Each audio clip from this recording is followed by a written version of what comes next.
It's pretty clear that there's a concerted effort by people on the left to disrupt these rallies, to disrupt these events, and that needs to be condemned, and we condemn that. Having said that, I think as candidates, all candidates have an obligation to do what they can do to try and provide an atmosphere of harmony, to reduce violence, to not incite violence, and to make sure that we are appealing to people on their best ideals, that we are going to unite the country around ideas that unite the country so that we can actually fix our country's problems. I know that I'm not the only one in this room who may be more than a little dismayed about what's happening on the campaign trail lately.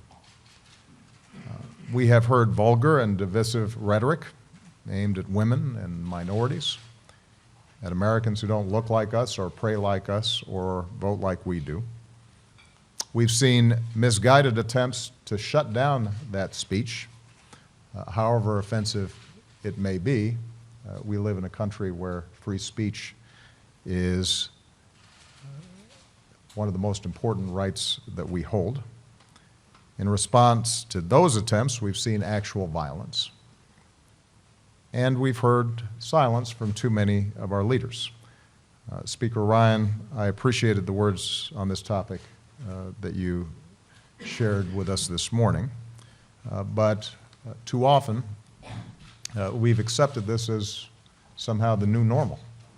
And it's worth asking ourselves what each of us may have done to contribute to this kind of vicious atmosphere in our politics. In America, there aren't laws that say that we have to be nice to each other or courteous or treat each other with respect, but there are norms. There are customs. There are values that our parents taught us and that we try to teach to our children,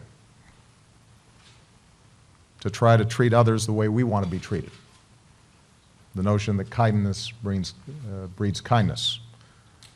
The longer that we allow the political rhetoric of late to continue, and the longer that we tacitly accept it, we create a permission structure that allows the animosity in one corner of our politics to infect our broader society. So I reject any effort to spread fear or encourage violence or to shut people down when they're trying to speak or turn Americans against one another. And I think as a citizen who will still be leading this office, I will not support somebody who practices that kind of politics.